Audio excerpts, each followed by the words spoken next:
เดือนนึงนี่น้องหละใส่เงินประมาณจักพันประมาณ200-300เดือนหนึ่งเลยเอาคือประหยัดแทนน้องหละเอามันใช้จ่ายไปแพงปานไหนเออ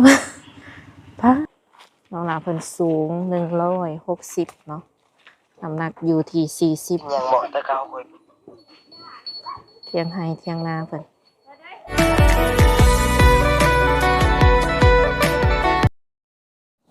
โดยสบายดีสบายดีสาวโสดหน้าใหม่ทุกคนเลยวันนี้ก็มาถ่ายอยู่ทงไฮทงนาเนาะน้องละเลย โดยก่อนอื่นคือเองก็มาเป็นครั้งแรกหั่นแหละเนาะก็ขออนุญาตถามข้อมูลของน้องก่อนตัวใดที่ว่าตอบได้ก็ตอบเนาะขออนุญาตถามชื่อแนวใดชื่อกิฟเลยอายุจักปีปัจจุบัน18 ปีโดยยังเรียนบ่หรือว่าเฮ็ดงานแล้วตอนนี้เรียนอยู่อ๋อโดยใกล้สิจบแล้วบ่น้องละเลยเป็นแนวใดผ่านมาเคยแบบว่ามีคู่มีคิงอยู่บ่เคยอันนี้นี่เป็นครั้งแรกบ่เลยที่ว่าสิเปิดใจหาคู่แล้วว่าน้องละมื้อนี้เลยโดยมีแบบว่าสเปคผู้ชายที่ว่าตั้งไว้อยู่บ่มักผู้ชายแบบใดจังซี่นะคนหล่อบ่คนสูงคนขาวบ่หรือว่ามักแบบใดเอาใหม่นะหมายถึงว่าน้องหลามักผู้ชายแบบใดลองว่าออกมาก่อน มักคนแบบไหนคนสูงกว่าบ่หรือว่าเตี้ยหรือว่าแนวใดก็ได้แนวใดก็ได้บ่แท้บ่เลยน้องหลาเพิ่นเปิดใจครั้งแรกแล้วทุกคนก็สิแบบว่าอายแน่จักหน่อยแม่นบ่น้องหลาเลยอยู่บ่เลยความรู้สึกตื่นเต้นอยู่บ่ตื่นเต้นก่อนที่สิมาเปิดใจนี่เป็นแนวใดซะเฮาเห็นคลิปหรือว่าหมู่คู่แนะนำมา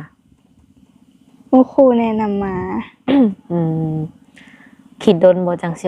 ออกมาเปิดใจได้ดนเติบเป็นหยังมันแบบว่ายังบ่กล้านะความรู้สึกคือ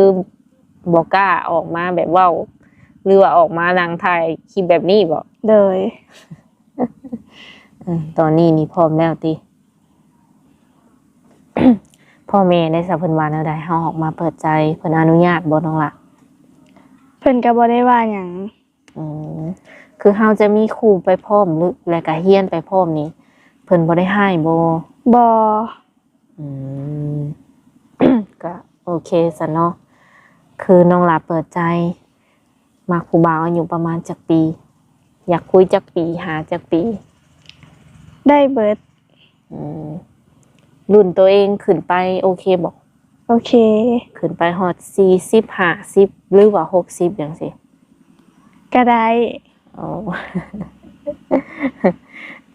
ตั้งแต่เป็นสาวมานี่ยังบ่เคยลำบากบ่ยังโตเนาะไผได้สิเข้ามาเป็นอัน สิว่าแฟนคนแรกของน้องเพิ่นเนาะทุกคนปัจจุบันนอกจากเรียนแล้วเฮ็ดหยังเพิ่มบ่เรียนแล้วก็ขายเครื่องเป็นแม่ค้าอีกอันนี้ค่ะโดยขายเครื่องออนไลน์บ่หรือว่าขายจังได๋ขายออนไลน์ได้แบบว่ากำไรหลายอยู่บ่มื้อนึงกับบ่หลายปานใดพอได้ส่งตัวเองเรียนบ่โดยได้อยู่บ่แล้วพอส่งเจ้าของเรียนนี่ก็ได้อยู่ลักๆแล้วไผเป็นคนส่งเฮาเรียนซะเนาะล่ะแม่ขออนุญาตถามปัจจุบันนี้น้องหลาอาศัยอยู่กับไผค่ะอาศัยอยู่กับปู่ปู่เพิ่นเลยพ่อกับแม่นี่เด้น้องล่ะพ่อกับแม่เพิ่นไปเฮ็ดเวียกอยู่บ่ได้อยู่ลาวบ่เพิ่นไปเฮ็ดเวียกอยู่ไสนี่เพิ่นไปเฮ็ดเวียกอยู่ประเทศไทยแล้วเจ้าก็เลยได้แบบอาศัยอยู่กับอันปู่เพิ่นเลยย่าได้ซะย่าเพิ่นเสียแล้วอยู่กันจักคนนอกจากปู่แล้วมีไผอีกแน่อยู่กัน3คนมีไผมีน้องมีข่อยแล้วก็มีปู่นั่นแหละจะ จะมีไอ้น้องจักคน มี3 คน 3 คนยิงจักคนชายจักคนนึงล่ะ ยิงยังยิงว่า3เลย 3โดย ว้าวน้องหลานนี่เป็นลูกคนที่เท่าไหร่จ้ะ คนที่1เลยลูกกก โอ้โหเป็นลูกสาวกกได้นี่เนาะทุกคนเป็นลูกสาวกกเลยมันบอก โดย โตน้องอีก2 คนนี่ได้สะเฮียนคือกันบ่ โดยเฮียนคือกัน เรื่องแบบว่าเรื่องเงินค่ำนี่แม่นเบิดเดือนแหละเพิ่นจะให้เป็นเดือนบ่หรือให้แบบใด ให้เป็นเดือน พ่อแม่ส่งมาให้นะ โดย เดือนหนึ่งนี่น้องหละใส่เงินประมาณจักพัน ประมาณ200 300เดือนหนึ่ง โดย เอาคือประหยัดแทนน้องหละ เอามันใช้จ่ายบ่แพงปานใด เออ พาโตเนาะค่าใช้จ่ายน้องเพิ่นนี่ถือว่าน้อยสุดเท่าที่ว่า เคยสัมภาษณ์สาวโสดมาต้องเฮาต้องแบบว่าใช้ประหยัดบ่หรือว่ามันก็ธรรมดา ธรรมดา พอแต่บ่ได้มีหยังแบบใช้จ่ายหลาย โดย ถ้ามีเวียกหยังก็ใช้หลายนิดหน่อยหนึง เออจาก300 บาทเนาะขึ้นมาเป็นจักร้อยบัด 1,000 2,000 โอ้โห ก็ถือว่า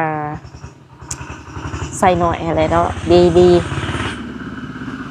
เฮาขายเครื่องเนาะก็มีเงินเก็บเงินโฮมเป็นของตัวเองอยู่บ่ นี่ โอ้เก่งแท้ ตอนนี้นี่โฮมได้ยังแน่แล้วจากการขายเครื่องเปิดร้านพาหนะมีแล้วบ่ มีแล้ว คือเก่งแท้น้องล่ะ ได้จากการขายเครื่องบ่ โดย โอ้เก่งเนาะอายุซ้ำนี้นี่ถือว่าเก่งได้เพราะว่าฮู้จักทำมาหากินเนาะแล้วก็ฮู้จักสิว่าในเก็บเงินเก็บคำคือน้องหลาเปิดใจนี่เปิดใจแบบใดหาคนคุยนี่บ่หรือว่าอยากสร้างครอบครัวเลย หาคนคุย 18 ปีเนาะอยากสร้างครอบครัวตอนอายุจักปี ประมาณ20ปลายปี แสดงว่าเป็นแฟนกันไปก่อนบ่ โดย ที่ว่าการเป็นแฟนกันนี่สามารถไปมาหากันได้บ่ ได้ โดยคือถ้า FC เอ้ยเห็นเจ้าเนาะและเพิ่นอยากมาเห็นตัวจริงหั่นนะน้องล่ะสะดวกบ่ ก็ได้ ให้มาหา เลย มาแบบว่าสิว่าไหนมาแบบเซอร์ไพรส์ก็ได้บ่แบบปุ๊บปั๊บโดยที่บ่ต้องนัดเจ้าหั่นนะ ต้องนัดก่อน เป็นอะไรบ่บ้างนะ โดย ต้องนัดก่อนเพิ่นว่าซั่นเนาะถ้ามาแบบปุ๊บปั๊บนี่คือจะบ่พอเลยบ่ โดย ปกติมักอยู่เฮือนบ่หรือว่ามักไปไสซะ อยู่เฮือนแล้วก็ไปเฮ็ดเวียก เฮ็ดเวียกอยู่ไสน้องล่ะ ไปเฮ็ดเวียกซอยป้า ย่านว่าเฮ็ดรับงานอีหยังรับจ็อบรับหยังอีกนะ บ่มี ไปเฮ็ดซอยป้าซื่อ โดย คือการขายออนไลน์นี่ได้สับแบบว่ากับเมื่อยอยู่บ่ บ่เมื่อยปานใด เมื่อยกับม่วนเนี่ยได้มาก่อน เมื่อย แต่ก็ภูมิใจเนาะ โดย ทรงสิภูมิใจซาเอ่ยเบิ่งแบบว่าหาเงินโดยตนเองน่ะทรงสิภูมิใจพ่อกับแม่เพิ่นก็ถือว่าฝากให้ก็แบบว่าตามที่เจ้าต้องการเลยบ่ โดย หรือว่าเพิ่นกำหนดสำนัก ตามที่ต้องการ เดือนหนึ่งค่าใช้จ่ายรายบ่ก็เพิ่นก็โทรหาหรือว่าติดต่อหากันตลอดบ่ โดย คือแบบว่าสิว่าในพอเฒ่าพ่อก็บ่อยู่เฒ่าแม่ก็บ่อยู่เนาะจักปีซะเพิ่นจังได้มาเยี่ยมเฮาก ะโดนเติบ ประมาณปี2ปีเพิ่นเก็บเงินได้เพิ่นก็มา โดยพ่อกับแม่อายุประมาณเท่าไหร่ตอนนี้ ตอนนี้แม่อายุ45ส่วนพ่ออายุ46ปี เพิ่นก็ยังหนุ่มอยู่เนาะโดยและผู้ชายที่สิเข้ามานี่เป็นพ่อห้างพ่อหมายเนาะหรือว่ามีลูกติดน้องหลารับได้บ่ ครับได้ แล้วก็ส่วนหนุ่มๆที่ว่าอายุหลายจังซี่นะอีกอย่างน้องนี่บ่เคยมีแฟนเลยหั่นน่ะ เลย สมมุติว่าได้เป็นแฟนกับคนที่ว่าอายุหลาย หรือว่าสิว่าไงห้องแบบใดอายุหลายหรือว่าเฒ่ากว่าเฮาจังซี่นะ เลย คิดว่าสิบ่อายคนบ่ มันแล้วแต่ใจเฮานะเฮามักแบบใดเฮาก็เลือกแบบนั้น คันสมมุติว่าเฮามักแล้วเลยย่างไปหันไปนี่แล้วหมู่เว้าใส่ว่ามันบ่สมกันจังซี่นะเมียบ่แม่นเมียซะผู้สาวเพิ่นน้อยผู้บ่าวเพิ่นอายุหลายจังซี่นะ เลย สิบ่เปลี่ยนใจจากเพิ่นบ่ บ่ เออ ถือว่าหนักแน่นพอสมควรคันแม่นเลือกแล้วนี่คนสิเว้าจังไดก็แล้วแต่ เลย คือข่อยมักอยู่หั่น เลย เออรายการเลือกคู่นี่เฮาเป็นคนเลือกเองบ่หรือว่าต้องผ่านพ่อผ่านแม่ให้พ่อให้แม่สแกนให้ เฮาต้องเลือกเอง คันเจ้ามักก็คือพ่อแม่ก็สิมักนํบ่ เลย อันในความคิดของน้องนะ เลย โดยปัจจุบันนี้ก็คือนอกจากขายเครื่องแล้วมักไปหลินไปเที่ยวอยู่บ่เจ้าค่ะ ไปอยู่ อืม ไปทุกมื้อเลย บ่ ส่วนหลายจะไปหลินแบบใดเป็นเสียอยู่ห้านอยู่หยังบ่หรือว่าแนวใด ไปเลินแบบอยู่ห้านไปเลินกับหมู่ หมู่คู่ก็หลายอยู่บ่น้องละ หลายอยู่ เออผู้หญิงผู้ชายมีเบิดบ่ เลย หมู่คู่ก็อยากหลายแน่เพราะว่าเพิ่นก็ยังน้อยอยู่เนาะทุกคนที่นี่น้องหลานี่เป็นลูกสาวกุ๊กมื้อหน้ามื้อในคันว่ามีสามีเนาะเอาง่ายๆก็คือภาษาบ้านเฮาคันเฮามีผัวอย่างซี่นะเฮาอยากไปอยู่น้ำเพิ่นบ่หรือว่าอยากให้เพิ่นนี่มาอยู่นำเฮา ไปอยู่น้ำเพิ่นดีกว่า โอ้ย อยากไปอยู่น้ำเพิ่นเลยทุกคนใกล้ๆก็ไปอยู่ได้บ่น้องล่ะ ได้ ต่างประเทศเคยไปบ่ซะ เคย บ่จะเคยไปแล้ว เลย จะไปประเทศหยังน้องล่ะ ไปอันเทศจีน เป็นอะไรคือได้ไปไกลฮอดพุ่น แม่พาไปเที่ยว โอ้ ได้ไปเที่ยวฮอดอันประเทศจีนได้ทุกคนเลยอเมกานี่ได้เคยไปอยู่บ่ บ่ สูงบ่แม่นสูงซะไกลสุดนี่ได้ไปฮอดประเทศจีนแล้ว เลย น้องหลาก็เว้าเป็นบ่ภาษาจีนนี่ บ่ หรือไปแบบได้เซอร์ไพรส์แบบแม่เพิ่นแปลให้บ่ เลย แม่เจ้าเป็นคนจีนบ่ บ่เพิ่นเคยเรียนมา เออ แล้วแม่เพิ่นก็เป็นคนนั้นพาไป เล พ่อย ก็เป็นคือกันบ่ บ่ เออเคยไปฮอดพุ่นแล้วเนาะแลคันสมมุติว่ามีสามีเป็นคนไทยก็สิไปอยู่ฝั่งไทยนำเพิ่น เลย หรือว่าอยู่อเมริกาจังซี่นะก็สิไปอยู่บ่แหละ ไป โอ้ เออหากคันให้เรียนภาษาเพิ่มนี่ก็คือสิบ่ยากบ่ บ่ยาก ไปอยู่ไกลปานนั้นนี่ต้องได้เรียนภาษาเพิ่มแน่เนาะ เลย ถ้าเฮาไปนี่ปู่ได้สั่นน้องหลาเพิ่นสิอยู่กับไผ อ่า อยู่ผู้เดียวแล้วมั้ง อยู่ผู้เดียวแม่นบ่แล้วก็สิอยู่ว่าแหละผู้เดียว บ่น่า เพิ่นก็ต้องอยากให้ลูกให้หลานอยู่นำเนาะ เลยน่าสิเอาเพิ่นไปอยู่นำ สิว่าในคือน้องเจ้าอีก2คนนี่ก็อยู่นํกันเหรอวะ โดย แบบว่าให้น้อง2คนนั่น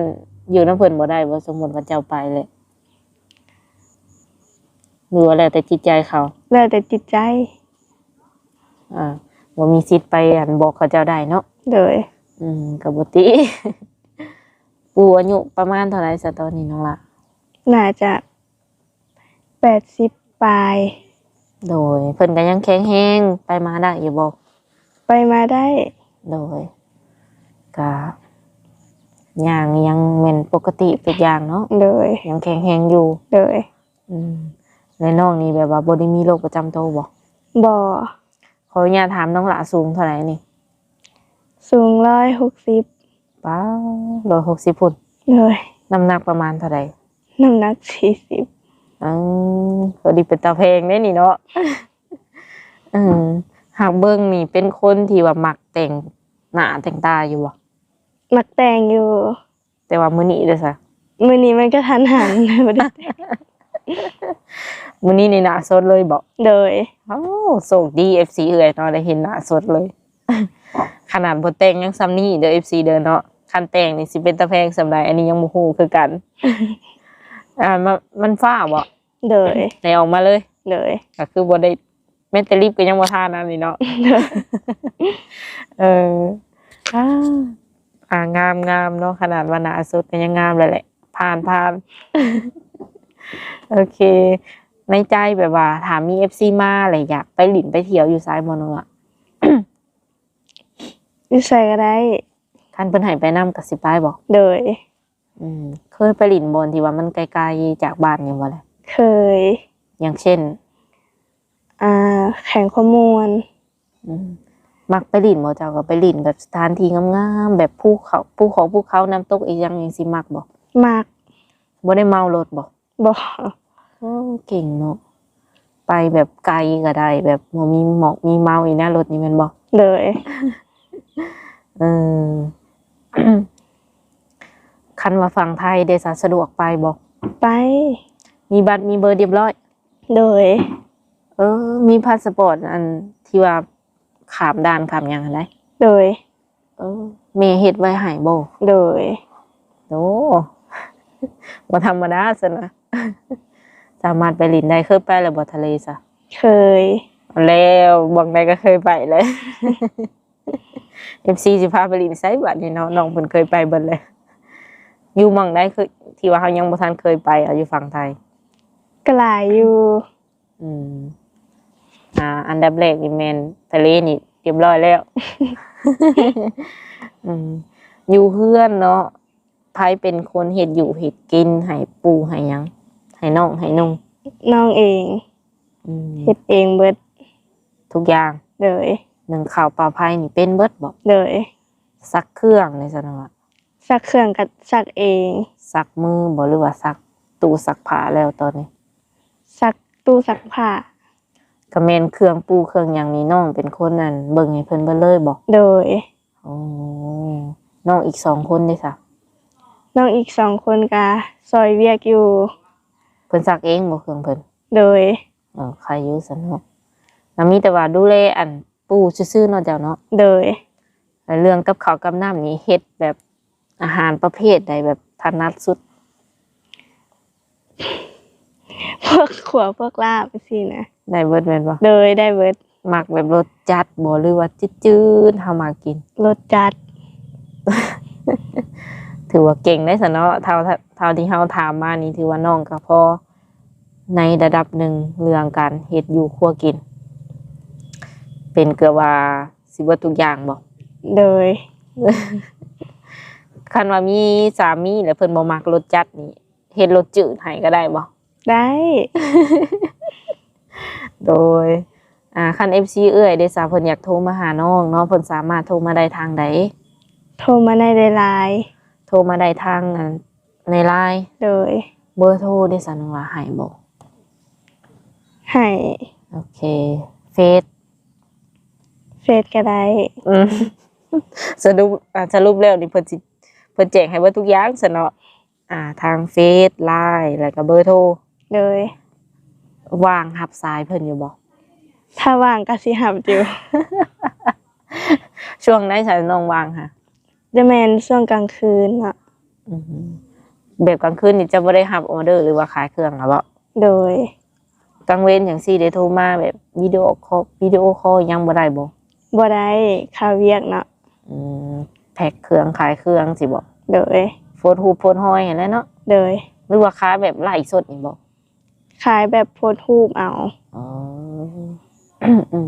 แต่ละมื้อก็สิใช้เวลาอยู่กับโทรศัพท์ แต่ก็สิบ่ได้โทรเนาะ โดย ตั้งใจหาเงิน โดย มื้อหนึงนี่ได้บ่อัน10ออเดอร์ ก็ได้อยู่ บ่ได้มีหน้าห้านบ่น้องล่ะ บ่มี ขายแบบว่าออนไลน์นี่ไปรับกับเจ้ามาบ่ โดย ในความฝันเนาะอยากมีอีหยังอยากเฮ็ดอีหยังประมาณนี้นะ อยากเฮ็ดเฮือนเป็นของตัวเอง อ๋อ ซื้อรถ อ๋อ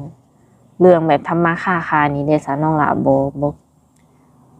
พอสำนี้บ่หรือว่ายังอยากกระจายไปอีก ยังอยากแบบตั้งห้านขายเครื่องสินะ อ่าขายเครื่องอยู่ห้านอยู่ยัง โดย มีหน้าห้านเป็นของตัวเอง โดย อันนี้นี่โฟโต้รูปเนาะยกตัวอย่างว่าโฟโต้รูปเลย มีคนสร้างอ่ะเนาะแล้วเฮาไปเอานำเขามาอีกเทื่อนึงบอก โดย กินกำไรซื่อๆเนาะ โดย โอเคสสุดท้ายนี้มีหยังอยากฝากถึงหนุ่มๆที่ว่าเพิ่นสิเข้ามาหาเฮาบ่นับตั้งแต่มื้อนี้น้องเป็นต้นไป กะ